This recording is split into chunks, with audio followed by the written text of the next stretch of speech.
And other than that, I think we're going to accomplish a lot, and I expect to. And I think our primary focus will be trade and trade with Canada, and I'm sure we can work something out. Yeah, very good. Thank you very much. Yeah, so much. Thank you very much.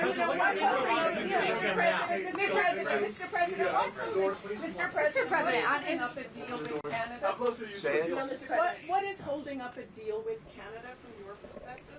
It's not so much holding up. I think we have different concepts. I have a tariff concept. Mark has a different concept, which is something that some people like. But we're going to see if we can get to the bottom of it today.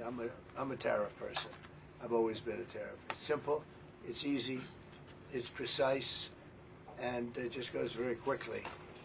And I think Mark has a more complex idea, but also very good. So we're going to look at both, and we're going to see what we're going to come out with something. Hopefully. Mr. President, a deal, do you think a deal is achievable within days, within weeks? Is there that kind of runway? Yeah, it's achievable. Both parties have to agree. Yeah, sure. Mr. President, have you heard any signals or seen any messages from intermediaries that Iran wishes to de-escalate the conflict? Yeah. What have you heard? What have you heard from the Iranians? They'd like to talk, but they should have done that before.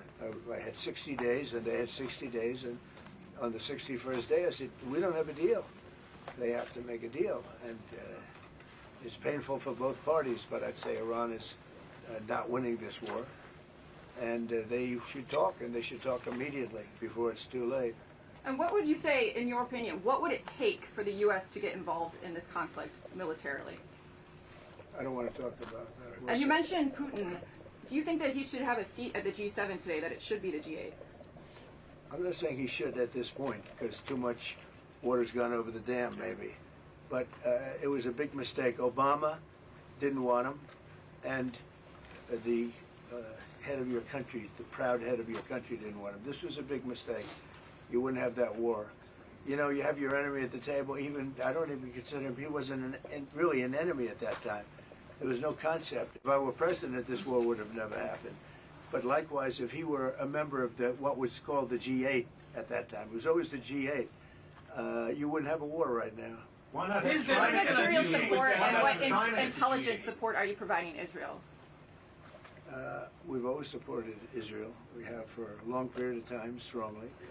And Israel's doing very well right now.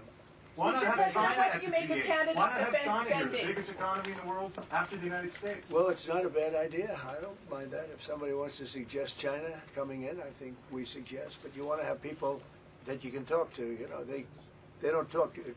Putin speaks to me. He doesn't speak to anybody else. He doesn't want to talk because he was very insulted when he got thrown out of the G8. As I would be, as you would be, as anybody would be. He was very insulted. And, I mean, he was thrown out by Trudeau, who convinced one or two people, along with Obama. He was thrown out, and he's not a happy person about it, I can tell you that. He basically doesn't even speak to the people that threw him out, and I agree with him. Go ahead. On immigration, why are you ordering ICE to target Democratic inner cities? What's behind that? I don't know what you're saying. You did a post last night where you said you want ICE to really target Democratic. Yeah, I want them to focus on the cities, because the cities are where you really have what's called sanctuary cities, and that's where the people are. I look at New York, I look at Chicago. I mean, you got a really bad governor in Chicago and a bad mayor, but the governor's probably the worst in the country, Pritzker. But I look at how that city has been overrun by criminals, and you know, New York and L.A., look at L.A. L.A., those people weren't from L.A., they weren't from California, most of those people, many of those people. And yeah, that's the focus. Biden allowed 21 million people to come into our country. Of that, vast numbers of those people were murderers, killers, people from gangs, people from jails. They emptied their jails out into the U.S. Most of those people are in the cities, all blue cities, all Democrat-run cities, and they think they're going to use them to vote. It's not going to happen.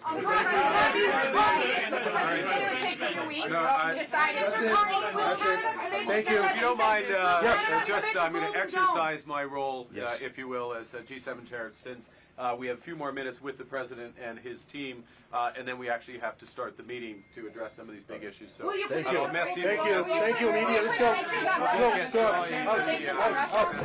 Thank you. That's it. That's it. Thank you very much. Out. Go, guys. Out. Gotta go. Thank you. Katie, let's go. Out. They don't want to do it. Thank you. Okay. Mr. President, are you seriously considering trying to turn it out? Let's go. Thank you very much. Okay. Let's go. Here we go.